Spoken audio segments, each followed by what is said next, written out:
Making time for ballet when you're a working adult, maybe a parent, maybe a spouse, definitely someone with a to-do list that never fully clears. It's not just a scheduling problem, it's a mindset one. And today's guest has figured out a few things about how to actually do it. I'm joined by Rebecca, a fellow adult dancer balancing a full-time job, marriage, and motherhood, and someone who has genuinely found ways to make ballet a consistent, guilt-free part of her life. We talk about how to protect your training days when everything else is competing for that time, what to do when burnout starts creeping in and ballet stops feeling like the thing that restores you, and how to navigate taking a break without letting the shame spiral talk you out of coming back. We also dig into what actually moves the needle when your training time is limited, how to let go of the guilt around doing something purely for yourself, and the mindset shift that makes all of this feel less like a constant negotiation and more like something that's just part of who you are. If you've been trying to figure out how to make ballet part of your life without sacrificing everything else to do it, Rebecca has some real answers. Let's get into it. Hi, Rebecca. Thank you so much for being here. Thank you so much for having me.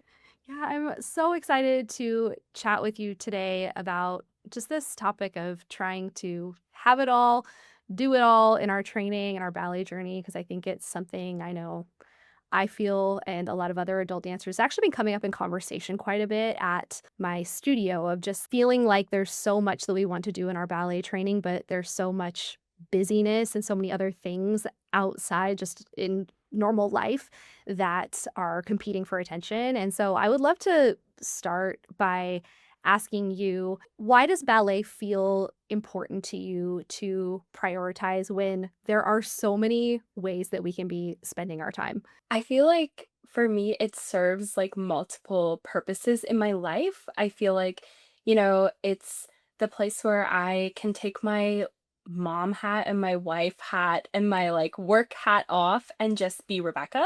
I'm no one else but myself. And then it is like a social experience for me. It's a exercise activity for me. And then like a creative outlet, somewhere where I really feel like I'm hitting like multiple things that bring me joy in my life. And there are so few places that kind of tick off all those boxes. Yeah. Oh, I agree. It's like there's so many amazing things that ballet gives us. And you are a wife, a mom, you have a son who is on the autism spectrum. You work full time, right? You are you're in like a management capacity at your job, so Yeah. so busy. So I know a lot of us wrestle with this phrase of having it all because it sounds really wonderful and aspirational, but it's also kind of exhausting because you do have so many roles, so many of us do. We're, just wearing so many hats in our day-to-day life. So when we talk about this balance for adult dancers, like, do you think that balance is even something that is achievable in life? And like, what does that look like for you on a day-to-day of trying to balance all of these different things as an adult ballet dancer, as a mom, as a wife, as someone who works full time? I think that it is balance, but it's important to like differentiate that between balance and juggling. It's not juggling. So, like, I've definitely made that mistake in previous years of trying to like hold everything up in the air all at once. Yeah. And that's really simply not possible to do all the time and to operate on like level 100 all the time. It's really about knowing how to pick things up and put them down when you have to. So, there's certain days out of my week or my month that are like really ballet focused and I'm like at the studio for lots of hours. But there's other days that my work is really busy and that is the priority that day. Or maybe my son has therapy certain days out of the week, he's the priority that day. So it just it's about balance, but not in the way that I think people initially think. They think like I have to be able to do everything every day. And if I'm not on every day, sometimes the balance is today I'm doing nothing. Like today is my day off from everything and I'm not doing anything. Yeah, I love that. I think that's such a good perspective because I do think, and I think this way a lot of times too. Like I try to think about fitting everything into a day, but I think, like you said, life is so much more almost like seasonal in groups of a few days or a few weeks or a month. Like you might have seasons where, yeah, Mhm. balance looks like a little bit more rest, or balance does look a little bit more like you're leaning into your ballet journey. I think one of the things I've been trying to do is to pull back a little bit and look at specifically my ballet journey as more of a long game of like, how am Mhm. I making this work over the course of weeks and months, not like, "Oh my gosh, today I couldn't do everything. I couldn't get all my work done. I couldn't, spend time with friends or family, and I couldn't take a ballet class." Because I think then when you look at it in a day, it's like there's no way to do it all and have it all in one 24-hour period. Well, and, like, who has the perfect day every day? Yeah. That's not real. How do you approach when you're maybe heading into a week and looking at all the things that you have on your plate and wanting to also be able to go to class or cross train, or all the things that go into our ballet training in general? How do you strategize picking classes, making time for those things, while also having that mindset that you just touched on of like being willing to be flexible throughout the week? Yeah, I have narrowed it down over time. So usually Sunday for our family is like a big reset day. And on Sundays, I'll go into my calendar and book in to certain dance classes for the week. A lot of the classes I go to are drop-in. So like it's a punch pass. If I don't make it, I can cancel that day and roll over into next time. I also know which classes I prefer to go to through the week. So, like, I usually have Monday, Wednesday, and Saturday as my like dedicated days. And then, if the day comes and I have to be like, you know what, I had a bad day at work, like, Yeah. it's just not happening today, I'll just go in and cancel. But I think knowing the plan in advance, I don't have to beat myself up or feel bad if I miss one of those classes in the run of the week. It's like, well, there is still Saturday. And like, Saturday is quite protected that like my son also has dance class that day. So like I situationally could probably always make that class as a minimum. Yeah. Yeah, do you find that having the plan in advance is helpful just Yeah, from logistics? it's crucial. It's crucial, and so, like, in my family, we have 1 car between all of us too, and we're driving into the city center every day. So it's like, I need to know in advance where I need to be so that I can plan to get there and get home. So I think going in with no plan usually results in nothing. Um Yeah. And that's just the way my life works is I do have to have things at least tentatively planned always. But there is enough flexibility there to drop it if I have to because that's life. Yeah.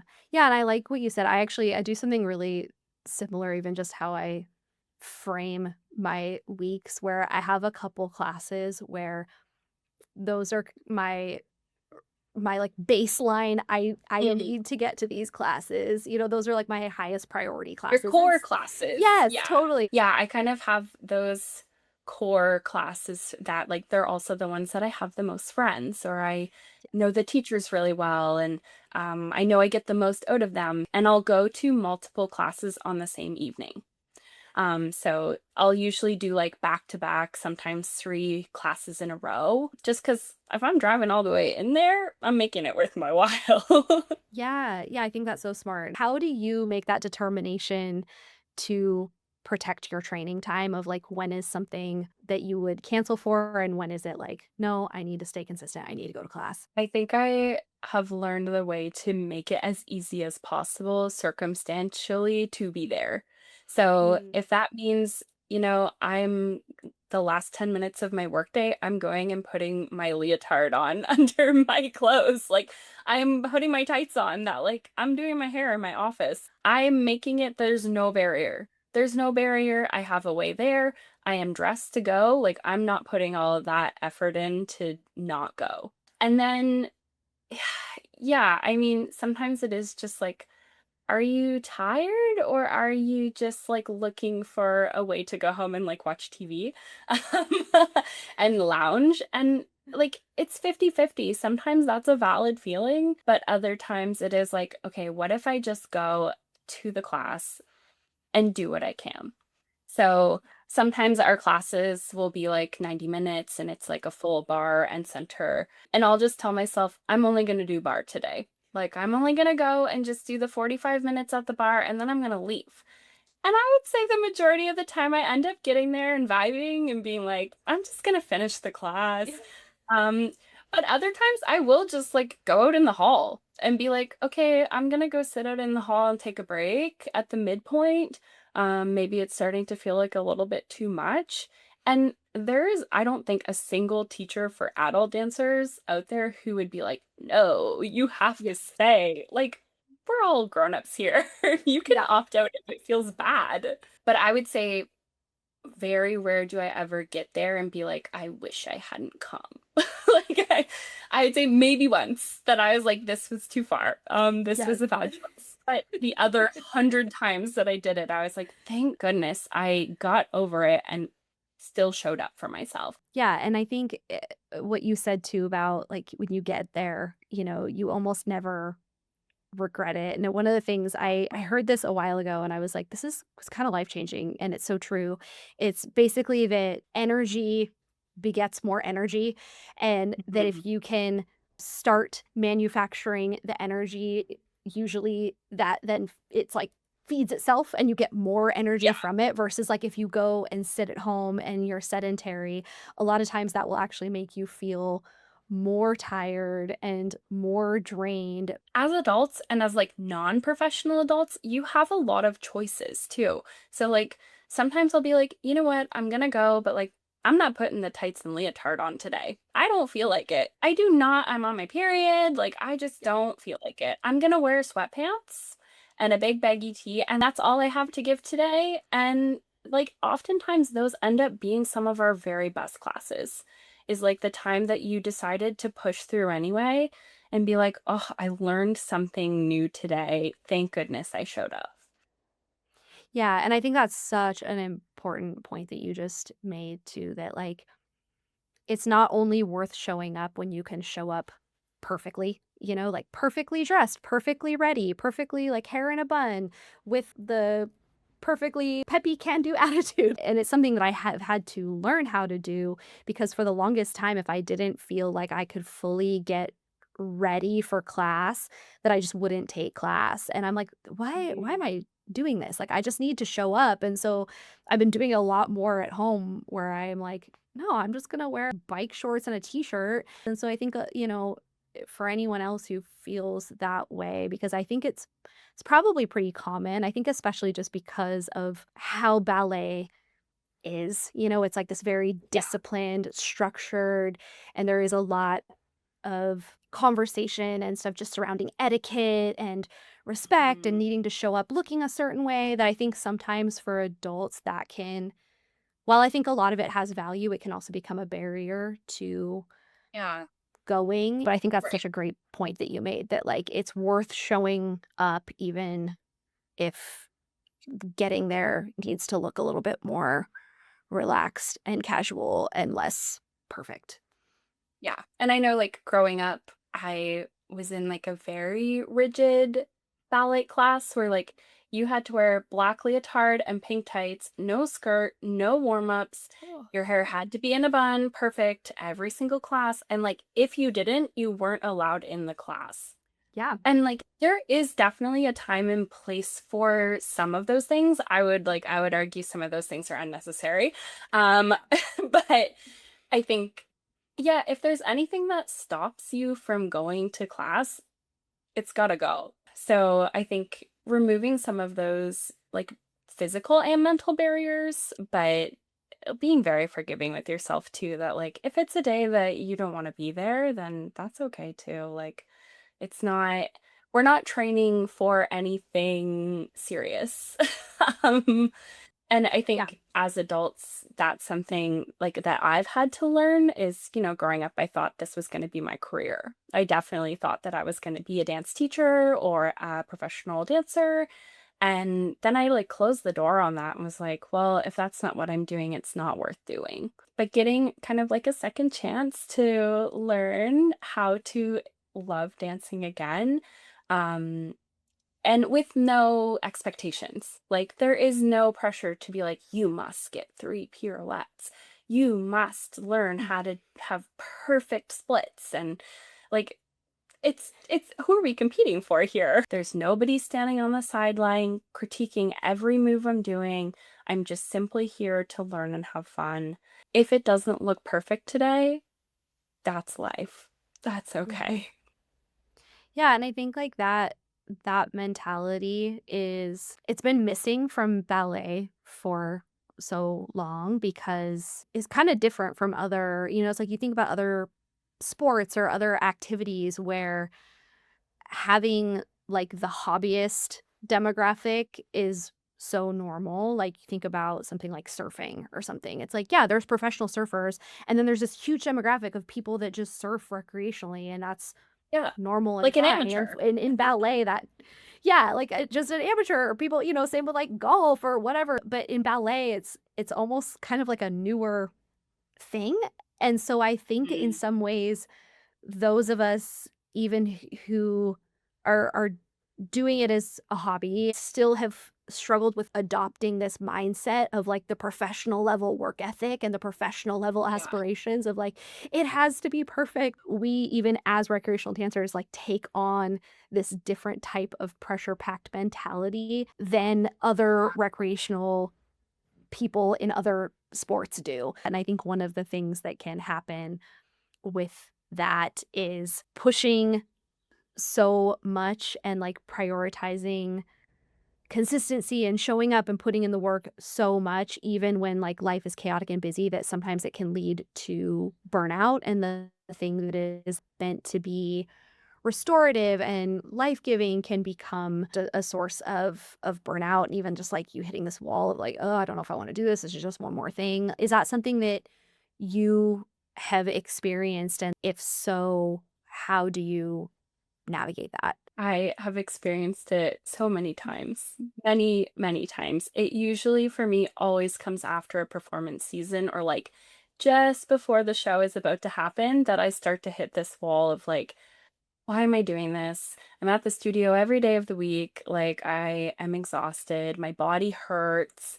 And kind of like one of two things will happen where I'm still learning. I'm still very much learning how to respect my limitations. So I've learned to not overcommit to too much because I don't want to be injured or I don't want to feel unwell. um, and sometimes that's what I have to do. Also, I think there are so few opportunities for adult dancers to perform in the ballet world, that at first I used to feel like I needed to sign up for all of them. um, and I needed to be a part of everything. And if there was an adult ballet event going on, or an intensive, or a workshop, like I'm there. You're having an extra class, I'm there. And I'm like, actually, not every opportunity is for me.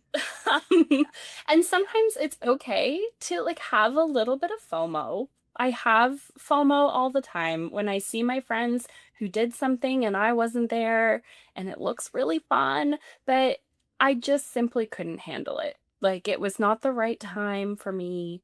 And if it helps protect kind of like your well being, it's okay to sit something out. I would love to know too, like, for you as a parent, how do you deal with, like, any feelings of guilt for prioritizing your training? Because I feel like this is a really common one. It can just be even for people without, kids if they're having to say no to other things. But I think especially for parents, it seems very common to like almost feel guilty for prioritizing yourselves and doing things for ourselves. And so how do you deal with that as a mom and especially as someone who is the mother of a child with special needs? Like, I would assume that there is probably, like, a mental struggle sometimes of, like, "I need to go do this thing for myself," but maybe feeling a little bit guilty about it. Yeah, I will say I'm a better parent when I do these things for myself.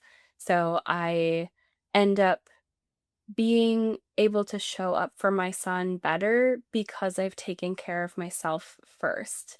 And same in my relationship too. Like, I feel like since I started dancing in my home a little bit less sometimes, yeah, for sure. But when I am home, I'm able to be super dialed in because I know that, like, these are the evenings that I'm home this week. So let's go do something fun. Let's spend extra time together. Let's make sure that we're not just sitting and scrolling on our phone and not being really engaged. I think too, I have a really special relationship with one of my studios because my son is a student there as well in an inclusive movement program. So, like, sometimes he's in the studio when I'm there, and like all my other classmates like know my son and are super kind. Like, it is almost just like this special little space that you feel like in a, like, situation where he has a disability and it's not always inclusive, like, that is a really special protected space for our whole family. Yeah, Um, love that. and somewhere where, like, that we all can be ourselves, that he can be Mhm. himself too, like, the class is where he can honestly, they do whatever. They do whatever I they love can. And he loves it. Like, he has not many, like, extracurricular activities that are spaces that are inclusive for him. And the fact that it's the same space that I'm in all the time is just like, this is somewhere that feels really, like, open and welcoming for us. If there's times that, especially like before I came back to dance, my son was really young and it was like before he got his autism diagnosis. And I felt very lost. Like, I felt very much like none of us really had a space or an outlet, and like didn't know what was happening. And it took a huge leap to go back to dance and feel like I was like leaving my husband at home with our son. So, like, a lot of things have happened in that period of time, getting supports for him, getting a diagnosis for him, us learning and educating ourselves and advocating for him. So, like, a lot has changed circumstantially to allow for that. But you know, all of that has helped me to find a way to, like, blow off steam or to, like, release stress. And, like, for me, the dance studio is kind of like my gym or like my Yeah. meditative place where, like, my mind just kind of goes blank in there sometimes and I feel like calm and relaxed. Yeah. Yeah, it's so important. And like, I love what you said that it allows you to show up as a better mom or better wife, better employee, even. Like, because I Yeah. think that that resonates with me so much. Sometimes I joke with my husband, like, if he's ever like, oh, you're going to ballet. And I'm like, I do this for your own good because the Yeah. likelihood of Yeah. me murdering you goes way down when I'm actively taking dance classes. So, So true. like, I'm like, listen, this is for you as much as it's for me, sir. You have You to live with actually me, want me to so go. Yeah. totally, totally. So yeah, it's like I totally agree. Like I think it's so important just as women, as humans, that like we're doing things that give that outlet for stress. And I think ballet is so wonderful for that in the sense that I'm like you, like sometimes my mind just it turns off in the most wonderful way because if you're someone who's like a overthinker and is like constantly processing and trying Yeah. to manage and has so many thoughts going through their mind at one time, like the gift of being able to just kind of turn it off and only focus on, okay, I need to get through this next exercise and then this one and then the next one. Like all you can think about is what comes in the next moment, not the Mhm. 10,000 things going on in your life. It's such a wonderful gift for that hour, hour and a half. We talked a little bit before we started recording about just the frequency with which you're able to take classes. Like you're someone who's very consistent and are able to train, more than once a week. And again, as someone who has a very full life. So for other dancers who maybe would like to be able to train more but feel like they're struggling to fit it in. What has actually made the biggest difference for you in terms of getting better with, like, the time that you either can, like, make to be in the studio, whether it's, like, tips or strategies for making that time, or with utilizing the time that you do have, even if that is more limited than you would like? Yeah, I feel like sometimes I'm maybe like a little bit too type A that I'm like going and making notes after class sometimes, which Too. is maybe a little bit intense, but I find like if there's something specific that we talked about in class or that I'm like, oh, I actually didn't do well on that, like I'm gonna go work on this on my own, I'll like write it down. I will write it down and I'll go revisit it later. I think having a semi-consistent routine is really essential, but kind of like what we talked about, having some other options in there too. If there's maybe like a class that you can't always make, but like if something goes wrong, it's the backup option.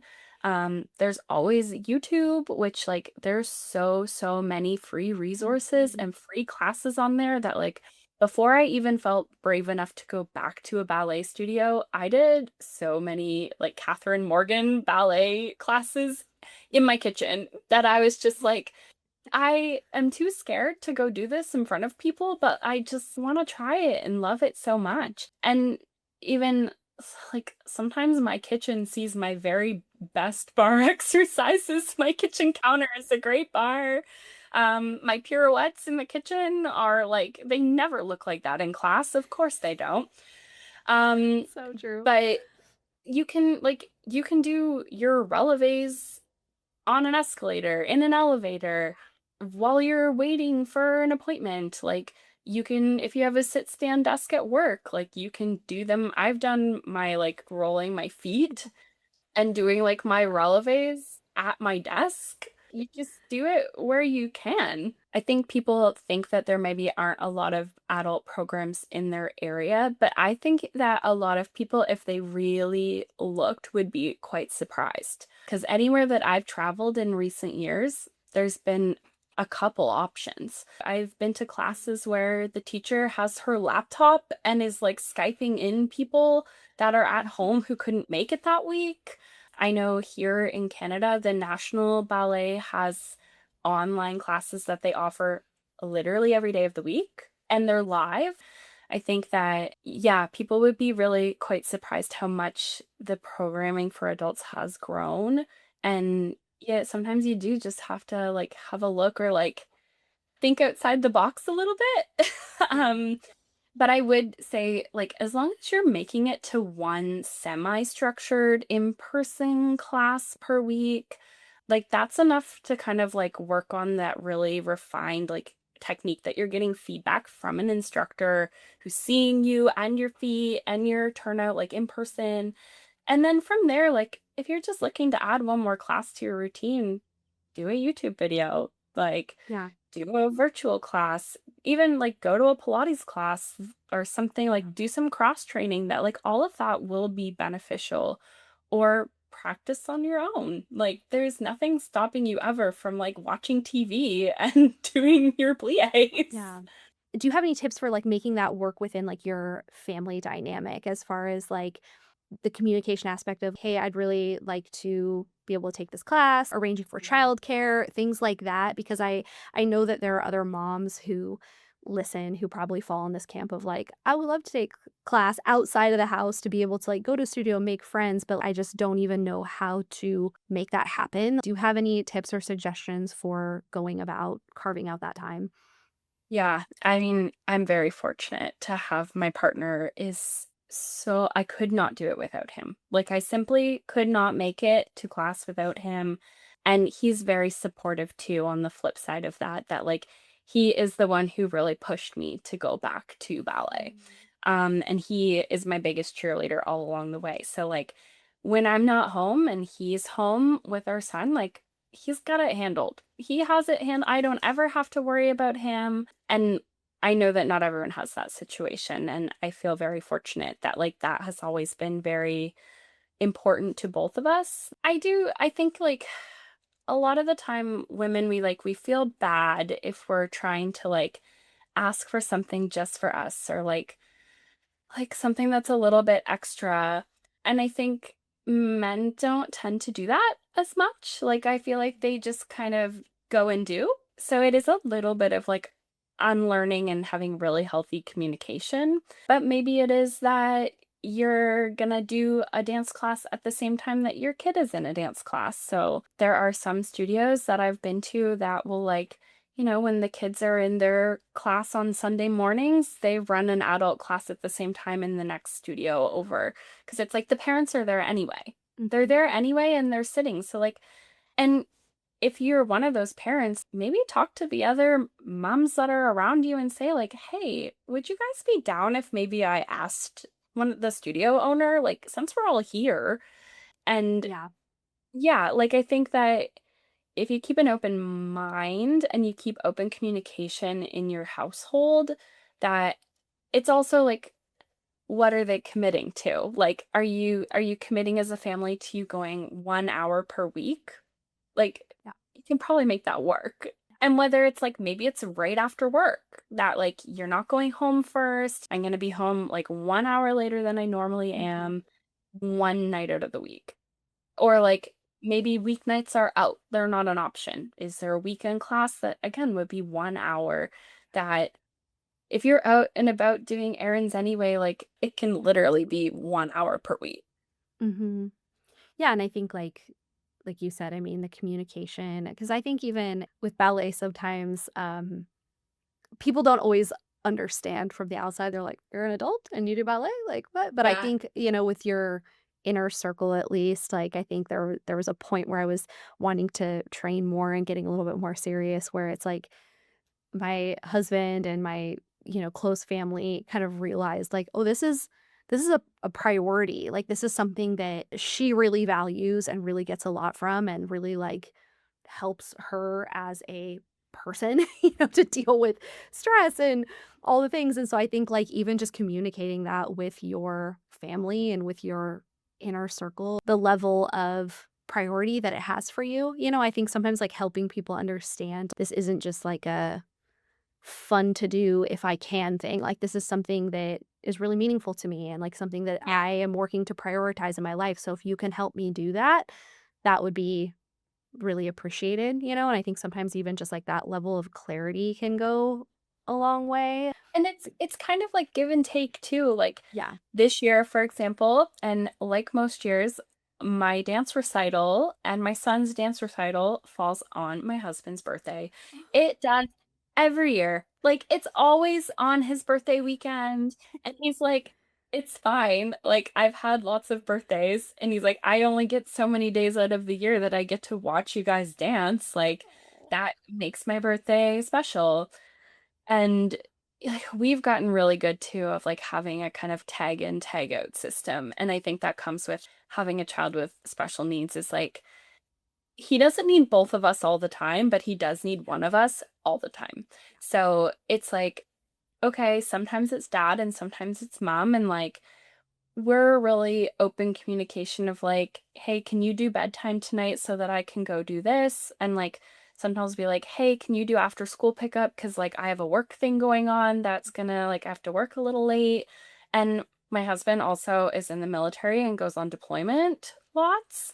That he's gone for 6 to 8 months straight. That it's the mom show, and those are periods of time that I don't get to dance. I don't everything is just about being home and being a parent, solo parent for that period of time, which frees him up to be able to go do what he needs to do. So it's those are huge commitments for me that Mhm. when he is home and things are a little bit more chill for him at work, then I have space to go do kind of more what I would like to do.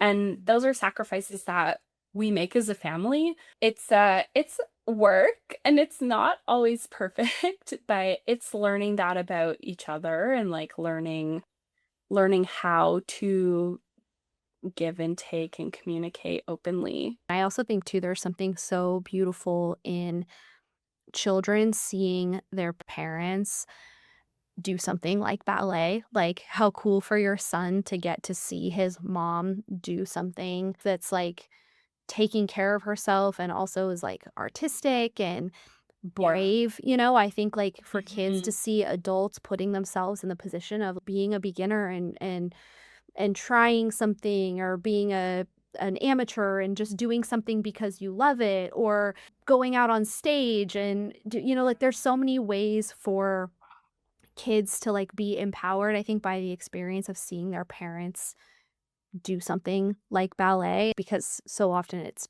been this thing of like, "Oh, you do this when you're a kid, and then you either become a professional or you stop doing it." Like, those are the Yeah. only 2 options. And so for kids to see adult recreational dancers modeled by their parents, is such a cool thing. Yeah. Well, and, like, last year, our spring recital, my son and I were in the same show. And, like, I was on stage, and then, like, immediately after, he was on stage, and I got to watch him from the wing. And it was like, I'm there in my costume with, like, my hair and makeup done, he's there in his little costume, and he was only 4, and it was, like, his first time going out on a big stage, and we were kinda scared, like, "Is he just gonna run around and be really crazy? Like, is this, like, safe?" And he ended up actually, like, shocking us that he had stage fright. He was like, "Where the heck am I, and who are all these people? And, like, why are the lights so bright and it's so loud?" And, like, he didn't really do much, I'm not gonna lie, like, he went out there, but he went out there, and I have to, like, think about it later of, like, well, he saw me go out there, and then he went out there right after, and I'm there on the side cheering him on, being like, "You can do it, mom did it." Yeah. And, like, there's nothing to be afraid of, and you were super brave, and it is hard, and it is scary, and you did great, and so that's a very cool, unique experience that I feel like not everyone gets to have with their kids, like, usually the parent, you're in the audience watching, and you don't know what has happened to get them out there, or, like, you don't understand it firsthand of, like, yeah, I also am so nervous, like, I get it. I do. Or like, my last show, I made a mistake on stage and like that as a type A, like that ate me up. That ate me up. Nobody would have known except for me. Literally, nobody would have known except for me. And I think that that was a learning lesson as an adult too of like sometimes you make mistakes and like as your kids will also make mistakes sometimes and that's okay. It's okay to make them, it's okay to learn from them, but like you're human and you are going to do that sometimes and like especially as a dancer, learning how to continue, learning Yeah. how to continue forward and not let it impact the rest of your performance. Like that's a skill that you need to learn. And it was in front of my kid that I was just like, okay, I'm gonna remember that this is setting a good example. We're all human here and it can happen and you just keep going. Yeah. Yeah, it's like that's such a beautiful thing. Like, I love that you guys get to do that together. There's a couple other Yeah. people that I've seen on Instagram who also take class at the same studio as their kids, and I'm just like, how special is that? I love Yeah. that studios are having more adult classes to, like, make that a possibility of something that can be taking place because it is so special, to have that intergenerational dynamic, I think, happening within the studio. It's just really, really cool, so I love that. So one of the biggest things that I think prevents people from sticking with ballet is just feeling like they don't have time, but the dancers who are able to make it work seem to have gone through this mindset shift of changing the way they're thinking about dancing and approaching their dance training. So what would you say to someone who genuinely just feels like their life is too full, but they really want to keep dancing? Like, what are the shifts that you have made that have been sustainable for you to make time for your training? Yeah, I think what I've really done is made sure that it's a priority and that I have lots of options, but also a little bit structured and scheduled for the week. Even if you have, like, pick one class that you want to be your core class, that it's 1 hour, it's 1.5 hours out of your whole week. In the grand scheme of things, it's not a huge time commitment, but it is important to commit to yourself and make time for yourself. And I think that we we do spend a lot of time kind of doing nothing too, that I am very guilty of, like, my phone screen time is telling me that I have lots of time that I'm not doing a whole lot. Um, so, could I have made a different decision one day? And I think also too, if you're doing a drop-in class, you're not committing for the long term. You can try on a class and be like, actually, like, Mondays really aren't it. I'm not feeling a Monday class. I'm gonna feel like a Thursday class. That's my midweek. I have the most energy. Or, weekends are it for me. I can only do something that falls on the weekend, and find something that clicks. Mhm. Once you find that class that you're like, okay, this I can consistently make it to. I seem to be like hitting this class the majority of the time, then you know what your core class is. Yeah. And then anything else that you can do extra is like nice and great to have. But if all you can do out of the week is that one core class, you can still get a lot of progress out of that consistency, Mhm. especially if you're taking the class with the same teacher every week. And I would like be the devil's advocate and argue that overtraining also can hold you back, and like hinder your progress too. There's a fine line between like training too much and training not enough. And that line is different for everyone. Like for me, I've towed it too far that I've ended up getting hurt or injured or burnt out, and realizing that, like, okay, this is too much. I need to pull back. And I think just now this year, I've really found like the happy medium right down the middle of the road of like, this is what is sustainable. This is Mhm. what is reasonable to ask of my family and of myself and my energy that I have, and keep balance, but not try to pick up too many things. I've had a good, I guess, analogy from my therapist. Love her. That talking about juggling and talking about like, personally, I'm very good at juggling. I can juggle many things because I have lots of areas of my life that are pulling my attention all the time. But she's like, you're good at juggling until one extra ball is thrown into it and then you drop them all. She's like, wouldn't it have just been better if you juggled a little bit less? And then you could maintain when life throws you a curveball. You're like, I got this. Sometimes I can juggle 10 things, but I cannot ever juggle 11 things. So knowing when it's appropriate to be like, I need to put ballet down right now and focus on my family, or focus on this really busy season at work. This is my busy time that like it's demanding the majority of what I have to give. Yeah. And then maybe sometimes that is ballet. And that, during performance season, it's demanding a lot out of me. And everyone in my life knows that.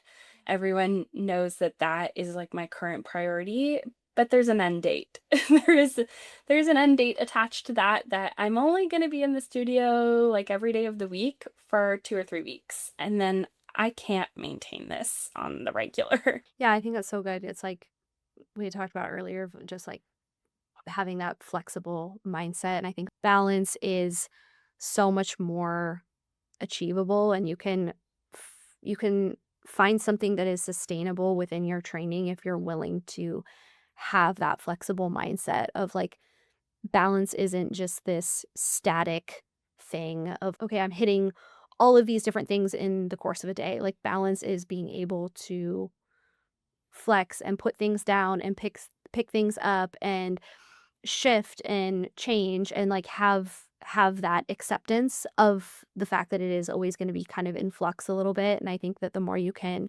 approach your training with that mindset, the more sustainable your training will be over time. So Rebecca, how can people follow along with your ballet journey?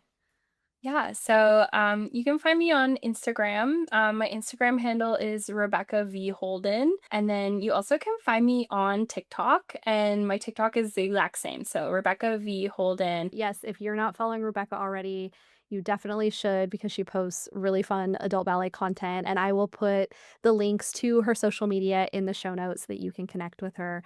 Thank you so much, Rebecca, for being here. This was such a fun conversation. Thank you for having me. This was fun. Thank you so much for listening. If you enjoyed this episode, I'd love for you to share it with a friend or leave a quick review. It really helps more adult dancers find the podcast. All the links and resources we mentioned today are waiting for you in the show notes. And if you want more adult ballet content in between episodes, come hang out with me on Instagram @thebusybunhead. See you next week after class.